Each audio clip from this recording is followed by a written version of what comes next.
Welcome back to my channel. And your question is, what is inner child healing, right?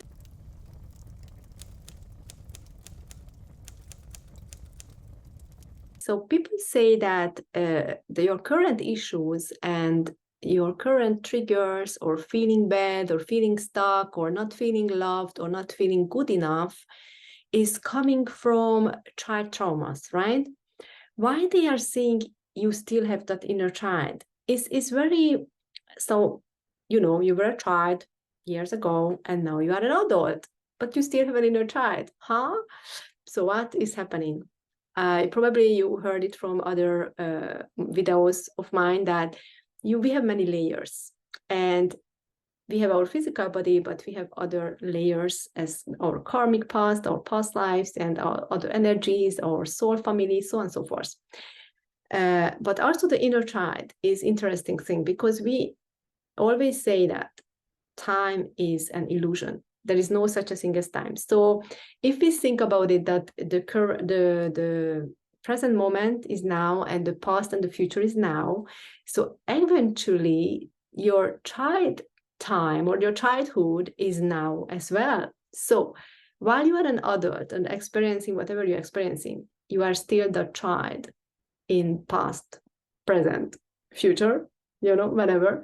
So it still exists, that kind of emotions. They are still there, what you experienced as a child. And what have you experienced as a child? In our culture, many times the child is experiencing that they are not good enough because the adults betray them like that. The others treated them like that. They said, oh, I don't care what you're saying. Shut your mouth, be quiet, sit in the corner, whatever. Occupy yourself because daddy and mommy is busy, or we discussing some very important stuff and we are not interested in what you are talking about, right? So very often the child was under valued and wasn't like a real part of the family. They were like, okay, you are just a child, so because of that you felt that you are not good enough, you are not valued, you are not worthy.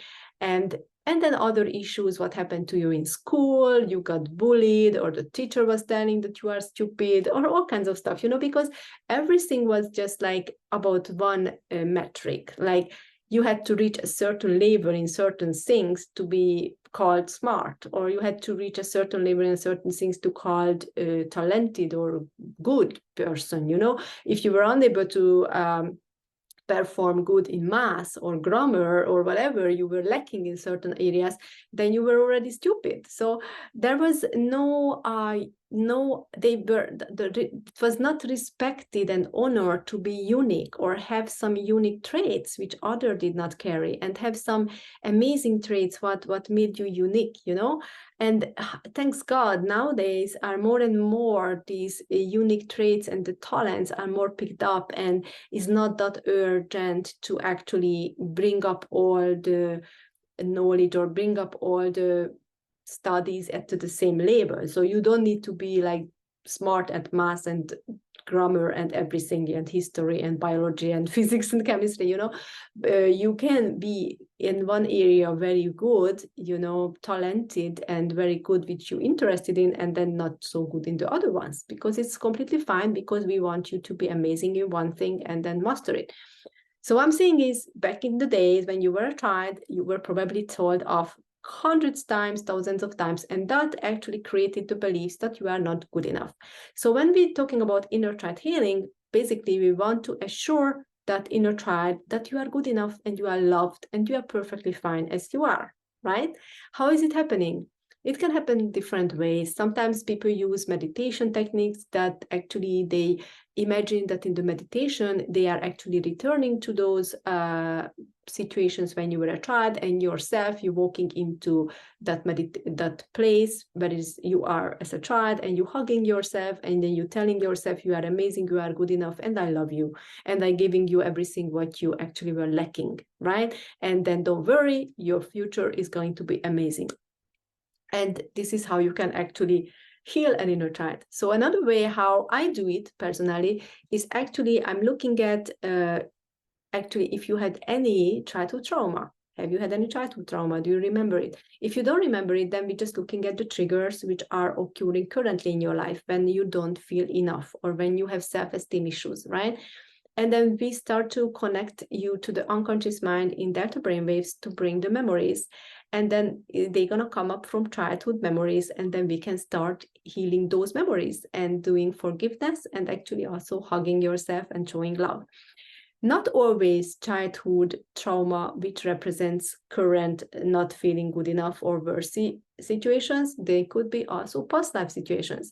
So my inner child or child trauma healing is actually not always like specific, focused on inner child trauma. I focus on trauma. Either comes up an inner child situation or a child situation or not, it's going to be healed. It's going to be healed from that trauma, another trauma, and another trauma. So it's not just one situation when you meet with your inner child or your childhood self and then you assure them and then you clear that stuff. It's actually related to your triggers and it's going to be called upon by your unconscious mind, which is related to the current trigger. So it's always chosen to help and release your current issues, which is happening to you. And this can be connected to several buried traumas and can be some of them childhood trauma, basically. So this is what I wanted to explain you about inner child healing. And this is very important because yes, we experience many traumas at childhood. And, you know, it also depends on the child, like what experience they actually feeling as a trauma. So, you know, there are many people who's running outside without triggers and being very resilient and very strong and powerful because they have a different perspective about life. You know, they didn't took it so hard on themselves, you know, when someone told them something. They were just like, okay, who cares, you know? But there are some people who take it deep, you know, so there are some people who got hurt more because they are not that resilient. So then they created the trauma and then that's which they carry with them all the way. For example, I had clients who had issues about, for example, being alone or being abandoned, you know, like that's what came up to them because maybe some partners left them, you know. And we went back to past life. Not past life. We went back to the memory. And then one memory was that they were like 2 years old in the kitchen with their mom. And the mother was cooking, you know, preparing dinner for the family. And she was actually in the, you know, working busy with the food. And then the 2 years old who was there wanted something, you know, wanted to play or just wanted to have more attention, but the mom couldn't give it to that person, to her, because she was busy. And then even though she said, please wait for me a bit because I need to finish up cooking, blah, blah, blah, that 2 years old child still felt it as a trauma, being neglected because the mother is not being with her. But she couldn't acknowledge it like a 2 years old mind that she can't drop everything in the kitchen, you know, and then just decide to play with her because the family needs to eat. So these situations happens that even the mother is trying her best, still causing traumas without her knowing. So sometimes we think like, okay, we parents needs to be so cautious and then so aware, like what we do with the children, how we handle them, how to do certain things with them, because we can cause traumas very easily to them. And then they're gonna suffer from it, you know, in their lifetime. But sometimes you just can't do everything perfect, right? You can't actually say, okay, I don't care, I don't cook, I just play with you, you know, because then it's the next trauma is I'm hungry.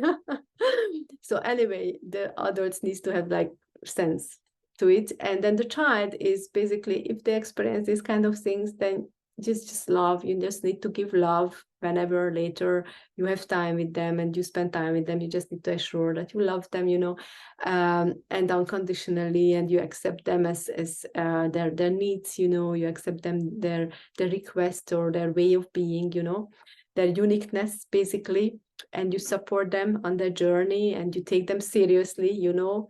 That's the most what we can do basically, and assure that they probably go through this time more smoothly and happy.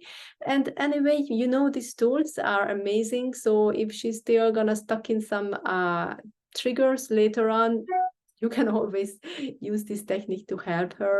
And then I'm running a facilitated training from September, so you can learn these tools and you can help even more people. One of my clients was so cute. She said, oh, I experienced these healings with you and I really love it. And then no, I'm going to be a facilitator. I'm going to, I had another training in May, so she already certified. And she said that, oh, my cousins are already waiting for me to finish this course so I can have to hear them. And I was like, oh, it's so cute that like people already waiting for my clients or students to finish so they can actually ask for their services. That's how needed this therapy is. So if you would like to learn about it more, or if you would like to join one of my programs, which I start at the Lion Gate at 8th of August this year, I'm starting Transform and Elevate programs, which are helping you to actually release your traumas and get healed from karmic debts and ancestral defects, heal your inner child, and also the facilitated training in September. So check out the links below and see you next time. Take care.